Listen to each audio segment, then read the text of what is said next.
Ya, selanjutnya pemirsa, hadirnya TikTok Shop telah memicu pro dan kontra tentang perannya di Indonesia. Salah satu pelaku usaha sosial e-commerce yaitu Wiwit Zainitia Nurtanti.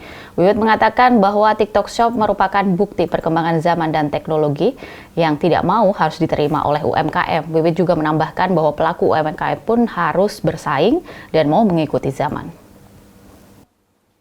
Iya Pak, jadi banyaknya sekarang ini sekarang maraknya yang pro kontra antara offline dan online ya. Jadi kalau menurut saya pribadi ya, UMKM ini sebenarnya sangat membantu banget adanya online seperti ini Pak.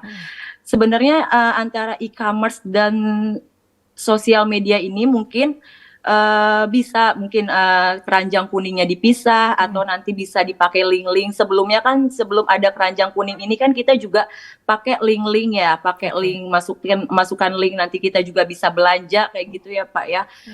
Sebenarnya bisa-bisa jadi yang jadi masalah ini memang benar harganya ini memang sangat jauh gitu ya antara kita yang UMKM sama yang udah yang brand besar atau ternama gitu ya Pak ya. Jadi harganya ini benar-benar menjadi menjadi apa namanya nih? Menjadi gitu. sorotan banget saat ini gitu ya.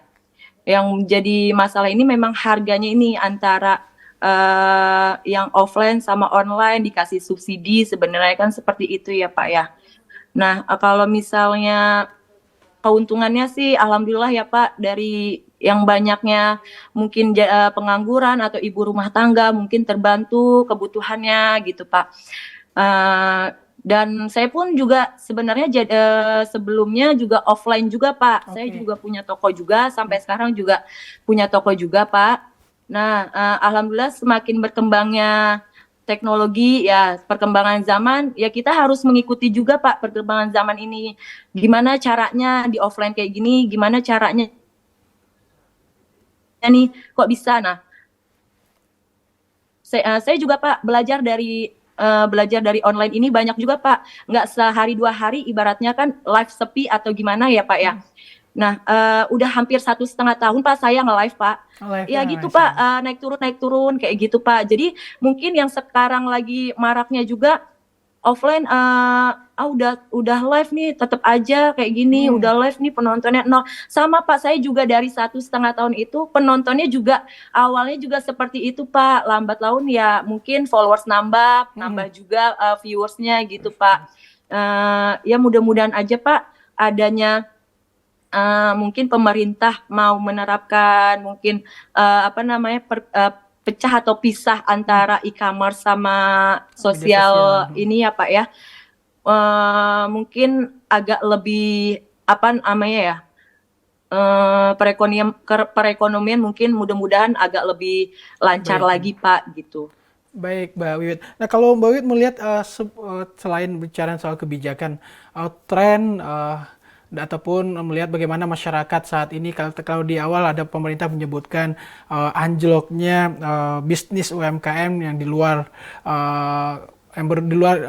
misalnya seperti yang di pasar-pasar, di luar yang berbasis offline ketimbang online, karena memang dilihat ada faktor-faktor masyarakat sudah banyak beralih melalui media sosial ataupun e-commerce ataupun social commerce yang tadi kita sebut. Bagaimana kalau Mbak Wiwit melihat realitas ini sendiri? Iya, gini Pak, saya kan juga tadi saya bilang ya, saya punya toko juga di pasar ya Pak ya. Saya juga punya toko di pasar. Nah, sebelum maraknya TikTok Shop ini, sebenarnya langganan saya juga banyaknya itu dari dari e-commerce lain atau dari sosial media lain juga Pak, sebelum TikTok Shop ini ada. Ya mungkin orang-orang daerah adanya sosial media terbantu juga belanjanya, belanja ke offline nggak perlu dengan ongkos kirim gitu Pak, mempermudah juga Pak, adanya belanja ongkos kirim itu digratiskan. Mungkin di daerah mau belanja ke Jakarta mungkin banyak kendala, banyak hambatan dengan adanya Online gitu. online, jadi mempermudah. Dan banyak juga Pak memang jujur ya Pak ya, semenjak pandemi ini Pak, yang benar-benar jadi apa? Jadi yang harus kita bangkit banget gitu Pak. Ibaratnya kita harus muter otak banget gitu Pak dari pandemi ini.